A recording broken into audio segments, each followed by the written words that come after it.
Hey guys, Rexasaur here, and welcome to the next episode in our Total War Warhammer How Does This Work, or Who Are, or whatever. In this episode we'll be looking at magic and how magic works in Warhammer, and especially looking mostly at the tabletop and how I think it's going to be implemented in the game, or how I hope it's going to be implemented in Total War Warhammer. So here's a picture of the Empire, because I started all my videos with a picture of the Empire and I can't be bothered to change that right now. So hey, Empire. But magic, basically in Warhammer, magic works very weirdly. There are 8 winds of magic. Here is a picture of winds, because why not? But there are 8 main winds of magic, and this is represented in the Empire faction by the 8 different types of wizards you have. So the 8 winds anyway. You have Death, Shadow, Fire, Beast, Heaven, Life, Metal, and Light, and each of this is represented by a wizard. So here are 4 of them. There's Death, there's Heaven, there's Metal, and here is Light. And all of these, and along with the other ones, you know, they all work together. And the way it works is that each wizard uses the winds of magic to channel the energy of the winds into something. So for example, a heavens wizard may use the winds to create a bolt of lightning coming from the sky. You know, it's as simple as that. That's how magic works. Now, the strange things about the way Total War Warhammer is that each faction has a different kind of magic. Now, the Empire and a vast majority of all of the factions in the tabletop game use the 8 winds of magic. The elves use it, the men use it, so the Empire use it, Bretonia down the south uses it, Chaos uses it to an extent, the beast men use it, so a lot of factions use it. But all the factions in Total War Warhammer that will be on release for this first game don't use the 8 winds of magic. Only the Empire does. So originally I wanted it so that, because I didn't realize it was only going to be 4 factions, I thought that depending on what turn it was, that the winds would be in ascendancy. So for example, it might be that the wind of fire is very, very strong during this turn. So whenever you do a battle and say you have a fire wizard, his spells are going to be way more powerful. So he's going to have a buff to his spell power. Whilst say the opposite, who I believe is Shadow, but I might be wrong. I don't really remember the ascendancy of each, but I think Shadow is opposite Fire. His spells were going to be very weak, but realizing that this is probably not going to happen because none of the other factions actually care about the winds of magic, that probably won't happen, but it would be awesome if that had been the case.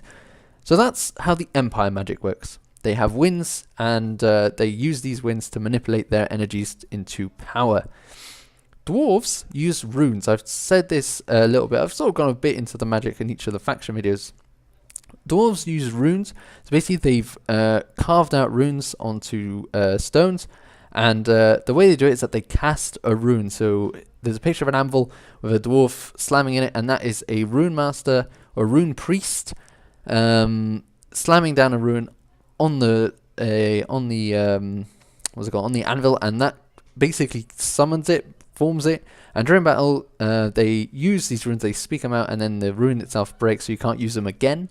I think that's how that's worked. I haven't really played against dwarves, but I'm pretty sure that's how it works. And that creates the power, and most of these are going to be buffs compared to say Empire, who depending on what wizard they use, depending on what wind, some winds like fire are just direct damage, whilst others like life are regeneration. Also, coming back to life, making them faster, buffs, big buffs. Dwarves are exclusively buffs or counter spells. Dwarves themselves are very anti-magic. Like it's very hard to cast magic onto a dwarf because they're very resilient to magic. Which is, it's going to be interesting to see how it works in the game. Say if you have your orcs and you cast a spell on a dwarf, will that do less damage because you're against a dwarf, say, than if you cast it against the Empire? I don't know. It'll be a very interesting way to see this mechanic, because dwarves are resistant to magic naturally, which is also gives them the kind of advantage, but it also negates the disadvantage of not having that many flying units. So we'll see how that kind of works in the game. But the dwarves are basically, so they have runes. It'd be weird. Well, it'll be strange to see how they implement that, because obviously runes you can't really make them on the battlefield. You have to do it on the outside, or you can cast them, I guess. But you have to shatter the rune. to cast it. So will they have a limited amount of runes? Will these runes be incredibly powerful, kind of thing? It'll be really strange to see, really nice to see.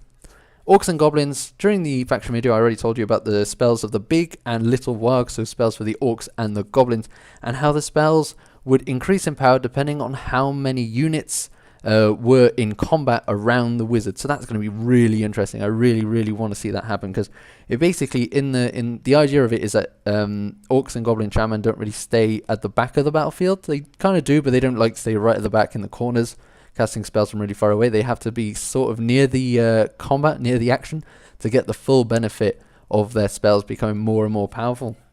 And I really want to see that happen in the game. I really want to do, because orcs and goblins are naturally fighty, and they will fight and you know, teeth, claw, you know, anything. And it would be really cool to see like a shaman just behind the lines and then cast a massive foot of gore, as you can see by the picture, onto unwilling enemies, which is, you know, I just can't wait to see how they do this.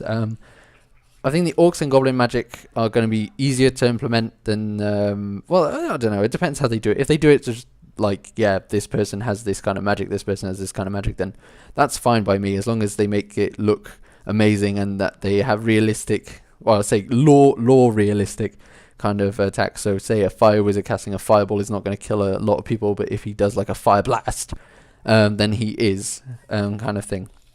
And then finally we have necromancy. Now, in the last video, I was talking a lot about vampires and necromancy and the fact that they raise you dead, and that they would start with a smaller army and then raise dead from nothing. And that is the most interesting part about Total War Warhammer and the magic system, is how will they manage to make that happen? Because in the game, the vampires raise the dead from nothing, and then they bolster their ranks.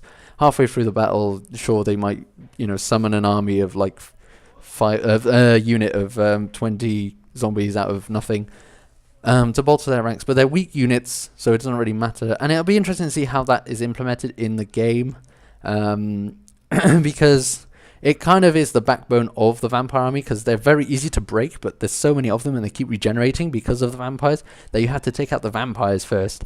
But the vampires are always hiding behind the units they've just resurrected, so it's kind of a cycle. It'll be, you know, it's one of the big center holds pieces of the vampire count. So if they sort of fuck this up, the vampire counts won't be that, well, they won't be, you know, Warhammer vampire counts. They're going to be Total War Warhammer vampire counts, which is not going to be as good, I don't think. I don't think it would give as much life to the vampire counts as they could have. So those are the main kind of magics in the game, and I really hope that they manage to balance it out very well, because there are some wizards who are incredibly powerful.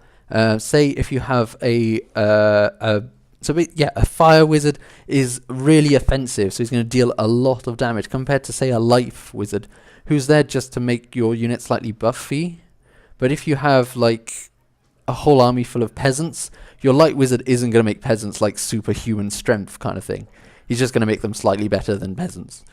So, I don't know, it's going to be interesting to see how they buff, and maybe they're going to limit the amount of wizards, which I think would be the worst decision to make, because, I mean, although life wizards are, you know, the buffy kind, if you buff a unit of cavalry to make them even faster, even more powerful, that is a buff you need. You know, a bright wizard won't be good against that. Say if you got if the unit of cavalry have to charge against a unit of very heavily armored, very protected black orcs, for example, who have been protected by their wizard, by their shaman, the bright wizards, a fireball is not going to help, because he might hit his own troops who are in combat with them, kind of thing. So yeah, that's going to be an interesting thing to see and to be implemented. So there we go. That's my opinions on the magic, how it's going to work, what it's going to do, and I really hope that all of you are going to be excited as me for this game. I hope these videos have sort of helped you sort of imagine what the game's going to be like, sort of giving you a bit of a run through, make you more familiar with the setting. I hope that the pictures haven't been too bad, have sort of made you visualize what the units are going to look like. And I know that the trailer did show a lot of the units, and they were beautifully modeled units in the trailer themselves. Let's hope that it's going to be the same in the actual game, because units like that basically look exactly like they do on the tabletop, and it is making the tabletop come to life is really what I want to see in this game. and I really hope that they manage it. So thank you very much for watching. Please like, comment what you think, subscribe if you haven't done so already, and tell me if you want to see more of these videos, like who are the Skaven, for example, or who are the elves, which I'm sure we will see in future expansions after this base game has been released. So anyway, thank you very much for watching, and I will see you next time.